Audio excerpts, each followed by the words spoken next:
Olá, boa noite. Boa noite. Já passa de 30 o número de mortos após o rompimento de 3 barragens em Brumadinho. E a tragédia já supera a de Mariana.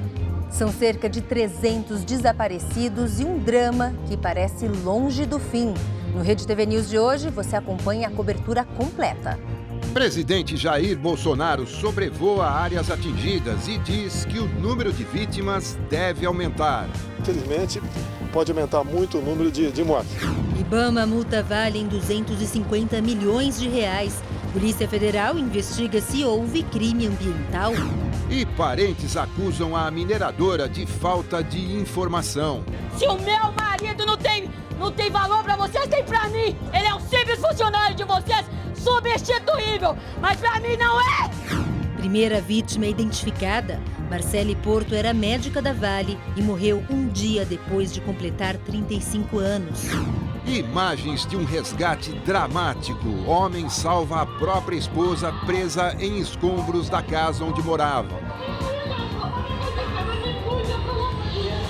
E os nossos repórteres acompanham a angústia e a esperança de quem busca por desaparecidos. Aqui, Defesa Civil, Corpo de Bombeiros e Polícia Militar atualizam de 2 em 2 horas o número de mortos e desaparecidos. Você acompanha a cobertura completa no Rede TV News, que volta já já.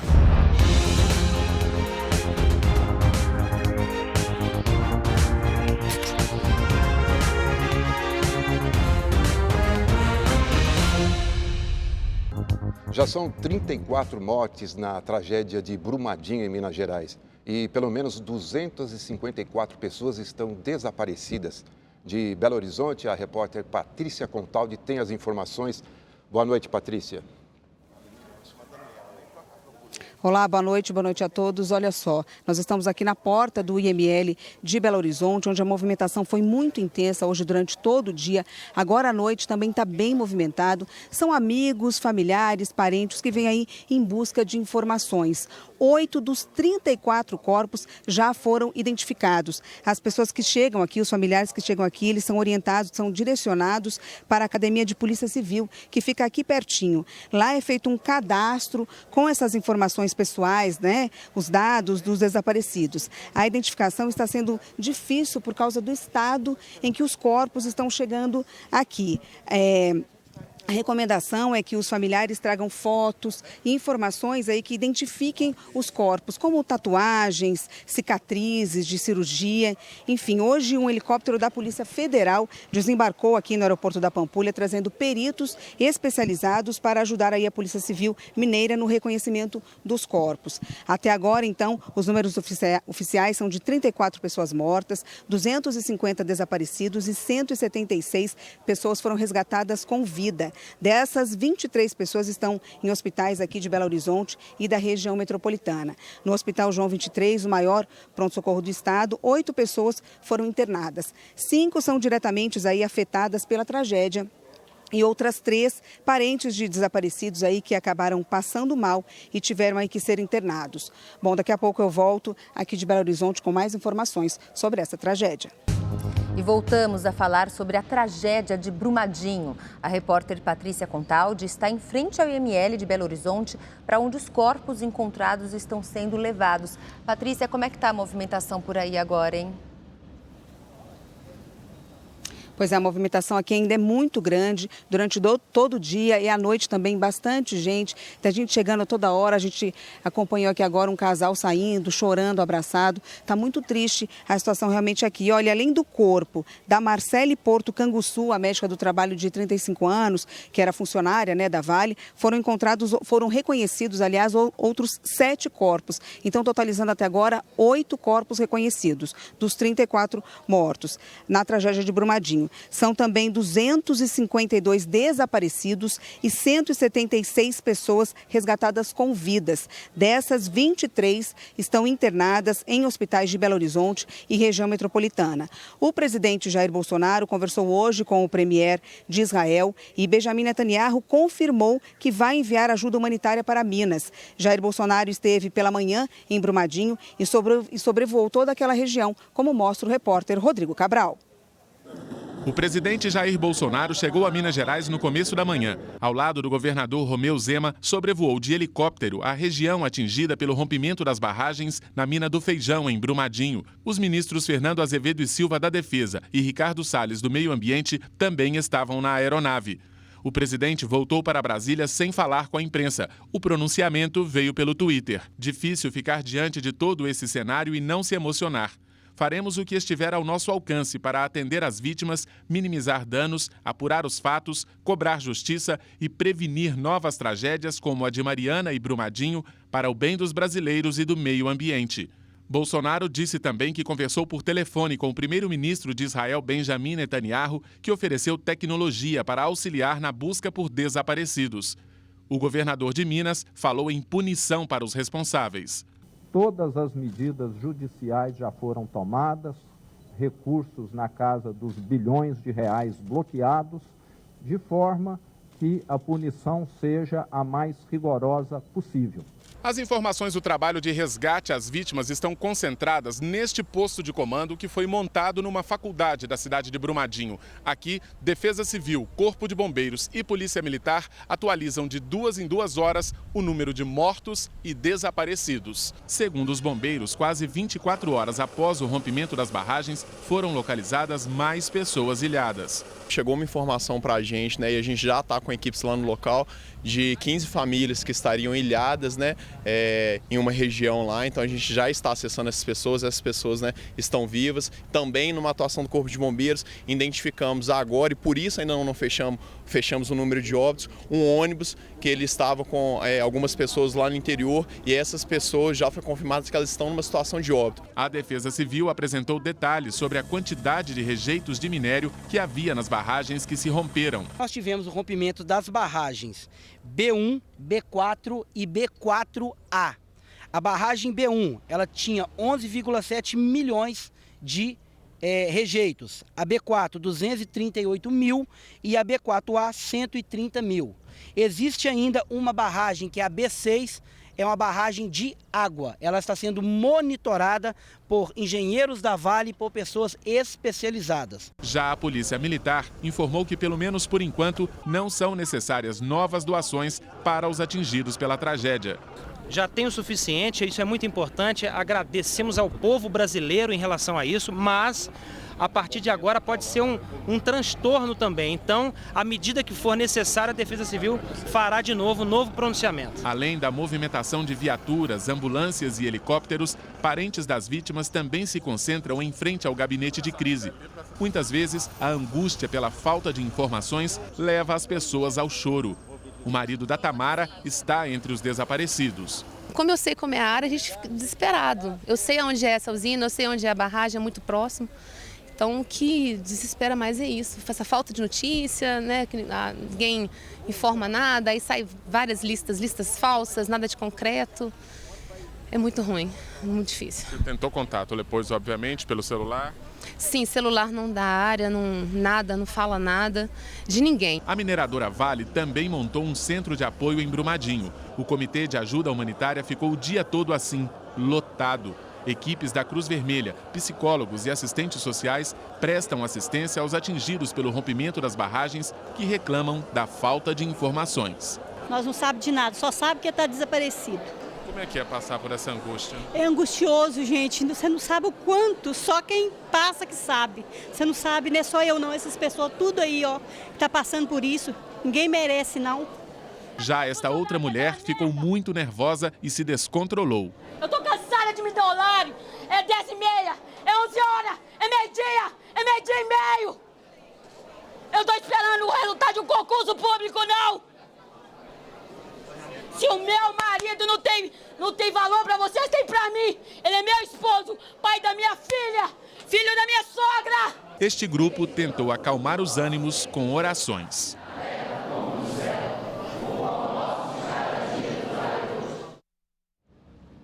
O governo de Minas Gerais decretou estado de calamidade pública em Brumadinho.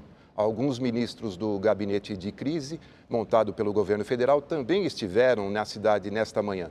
Nós voltamos a falar ao vivo de Belo Horizonte com a repórter Patrícia Contaldi. Como foi essa visita, Patrícia?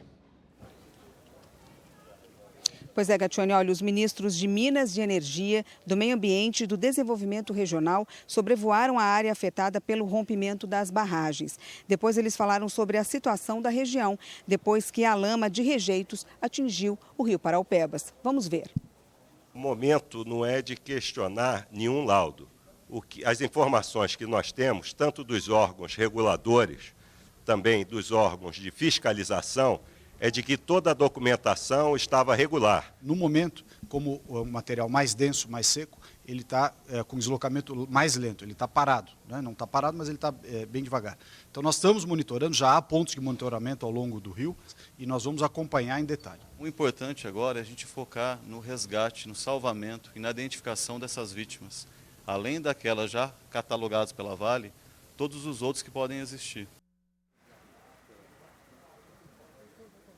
Bom, e quem também esteve em Brumadinho neste final de semana foi a Procuradora-Geral da República, Raquel Dodge. É preciso aprimorar esse protocolo científico porque ele tem falhado. Só o estado de Minas Gerais tem quase 700 barragens que estão classificadas em razão do risco de rompimento. E é preciso garantir que este risco seja realmente baixo e que as informações sobre isso sejam confiáveis. E o presidente Jair Bolsonaro continua acompanhando a situação de Brumadinho com as informações do gabinete de crise, que passou o dia mobilizado no Palácio do Planalto. Ao chegar em Brasília, o presidente Jair Bolsonaro foi direto para o Palácio da Alvorada e admitiu que o número de vítimas deve aumentar. Uma tragédia, infelizmente, trabalhar para evitar que novas aconteçam. O governo federal, bem como o governo estadual, tomaram toda a providência de imediato para ajudar a minimizar a dor dos familiares. Daqui para frente, o trabalho é basicamente busca de desaparecidos. Infelizmente, pode aumentar muito o número de mortes. Ele passou a tarde recebendo informações do gabinete de crise, que foi criado ainda na sexta-feira e passou o dia reunido no Palácio do Planalto. O grupo, composto por ministros e representantes de 10 pastas, funcionará por 6 meses. A primeira iniciativa tomada foi decretar estado de calamidade pública em Brumadinho, que foi publicada numa edição extra do Diário Oficial. A medida é importante porque permite o repasse de verbas federais para o estado de Minas Gerais. O secretário nacional de Defesa Civil, que assina o documento, está no local ajudando na organização dos resgates. Nós aconselhamos o pessoal da Defesa Civil Municipal e da Vale como organizar a divulgação dessas informações de tal forma que em qualquer momento que algum parente ou algum interessado chegar, ele tem um local onde ele possa ver uma lista em ordem alfabética, ele pode ver a lista atualizada dos óbitos.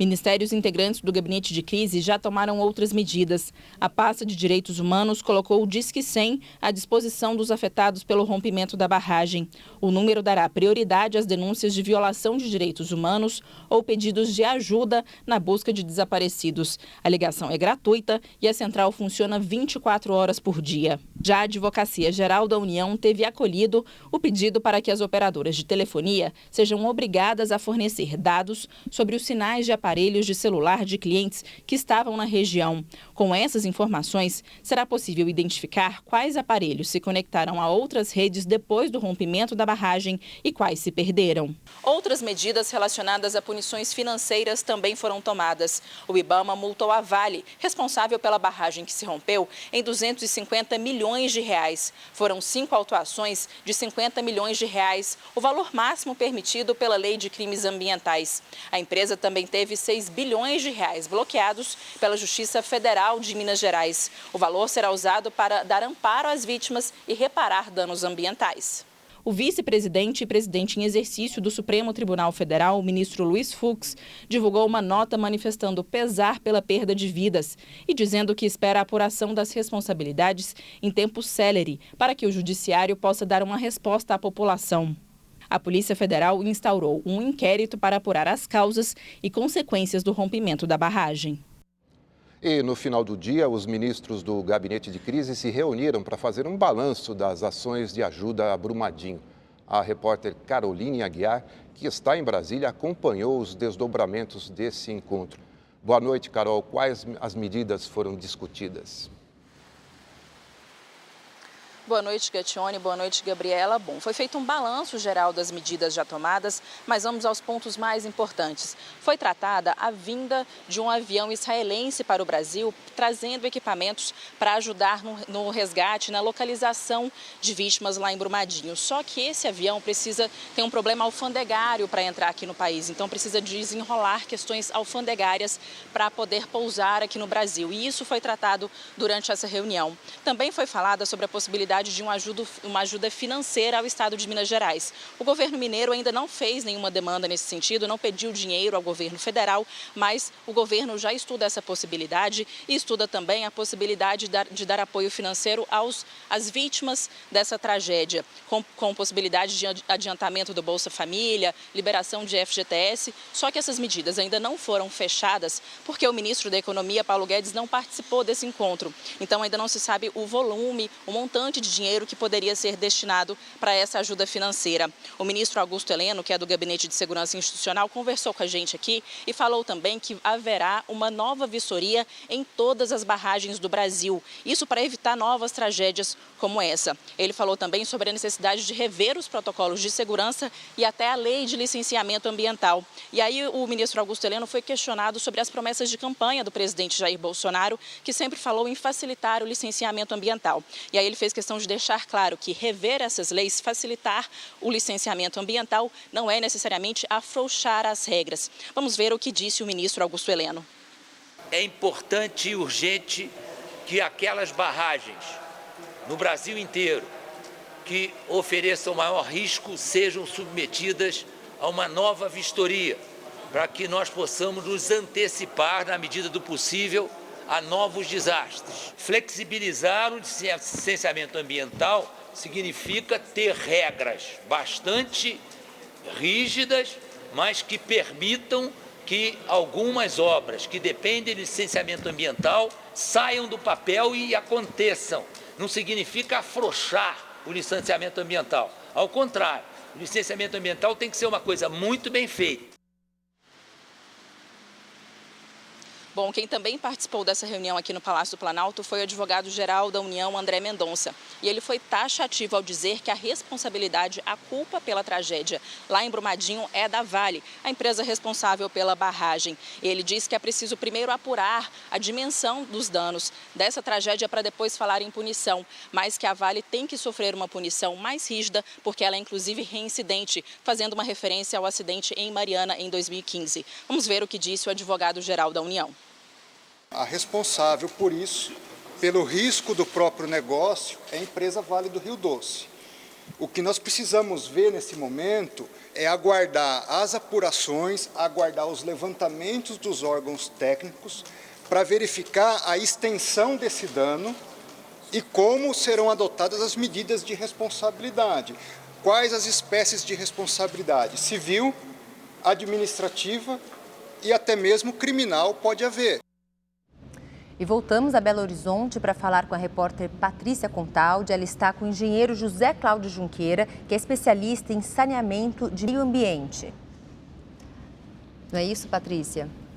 Pois é, ele também é professor, o engenheiro José Cláudio Junqueira está aqui ao meu lado, né, especialista em direito ambiental. Boa noite, José Cláudio. Qual que é a explicação para esse rompimento? Olha, essas barragens de rejeito de mineração, elas estão sujeitas a muitos riscos, né? Tem sido feito vários trabalhos para minimizar esses riscos, mas a realidade tem mostrado que os órgãos ambientais, os órgãos de segurança de barragem, não têm conseguido isso. Né? Recentemente teve, em 2015, o rompimento da barragem de Fundão, já havia ocorrido outros rompimentos de barragem e agora, infelizmente, ontem também a de Brumadinho. Essas barragens, o risco delas elevam mais quando se pratica o alteamento a montante, ou seja, para aumentar a capacidade de acumulação da barragem, se faz um alteamento a montante, ou seja, para cima. Isso tem colocado mais em risco essas barragens. Aqui no estado de Minas, nós já discutimos, inclusive com um projeto de lei na Assembleia Legislativa, para proibir novas barragens de rejeito. Essa tecnologia do beneficiamento do minério de ferro que está sendo usada aqui no estado de Minas Gerais é uma tecnologia obsoleta que já não se utiliza mais no mundo. Mesmo no Brasil, em Carajás, já é utilizado o beneficiamento a seco.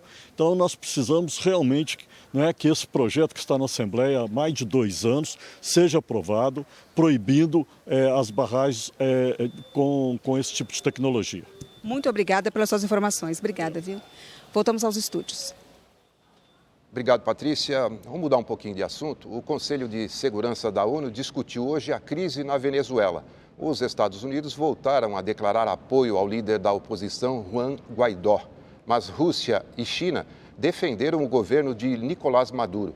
Veja na reportagem da correspondente Luciana Camargo. A reunião do Conselho de Segurança da ONU foi tensa. Os Estados Unidos convocaram a sessão na tentativa de aprovar uma declaração de apoio irrestrito à Assembleia Nacional da Venezuela, como única instituição democraticamente eleita no país, o que significaria um reconhecimento explícito do líder da casa, Juan Guaidó, como presidente interino. Mas nada foi votado.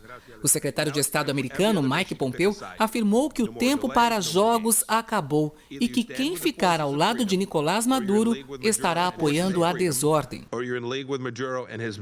Dos 5 membros permanentes do Conselho, 2 são contrários à intervenção na Venezuela. Para a Rússia e China, a crise é um assunto que cabe apenas ao país latino e nem deveria ser discutida.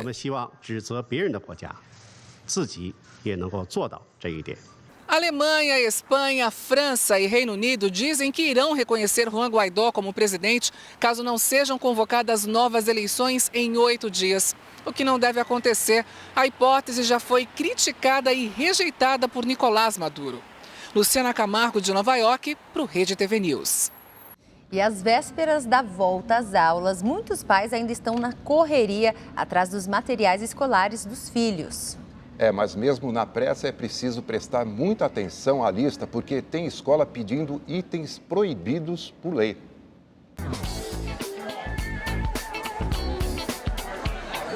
Dois pacotes de folha sulfite, saquinho plástico, durex, fitas dupla face, álcool, flanela, 100 copos descartáveis e até lenço de papel. Esses são alguns dos produtos proibidos por lei de estar nas listas de material escolar. Mas a Vitória, mãe do Enzo, de 7 anos, não conhecia as restrições e acabou comprando tudo o que foi pedido pela escola do filho. Se não manda no material escolar, eles pedem para enviar, então tem que enviar. Senão eles reclamam. Isso. Já na lista da Zilda, tinha até pendrive. Eu sei que a gente acaba comprando, né, moça? Porque precisa, a escola pede, e aí eu nem sei se pode ou não pode. O que eles pedem, a gente vai mandando para a escola, é normal. Pela lei, as escolas só podem solicitar materiais utilizados em atividades pedagógicas diárias do aluno, em quantidade coerente e sem marca determinada. Não podem ser inclusos na lista materiais de uso comum, como produtos de higiene, de limpeza e itens para áreas administrativas. Outras proibições, por exemplo, são de algodão, barbante, canetas para lousa, CDs, DVDs e outras mídias, garrafa para água, guardanapo e papel higiênico. A lista completa soma mais de 60 itens proibidos e pode ser acessada nos sites do governo federal e do Procon. Esta advogada lembra que esse tipo de material já é proibido nas instituições de ensino desde 2013. Por isso, caso os pais se sintam lesados, podem e devem pedir explicações à escola. O porquê da exigência daquele material. E depois, se mesmo assim a escola insistir, ele deve reclamar no Procon mais próximo de sua casa. E se na sua cidade não tiver Procon, o pai entra no site consumidor.gov, que é o site do Procon Nacional.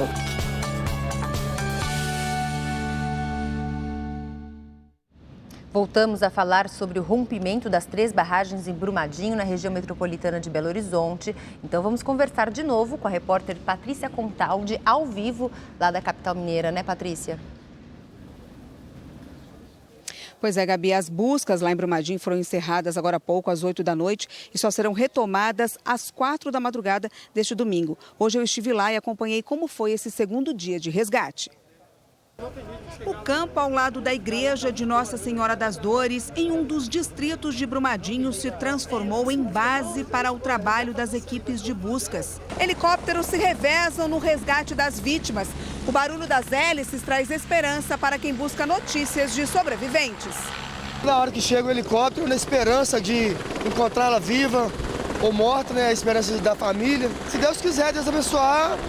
Quem sabe ela chega uma hora aí, a esperança última que morre, né? Muitos familiares e amigos das pessoas que ainda estão desaparecidas acompanham toda a movimentação na esperança de reencontrar uma das vítimas do rompimento da barragem da Mina do Feijão. A gente não consegue ter acesso, a gente não sabe, não tem informação, a gente não tem acesso às listas nem nada.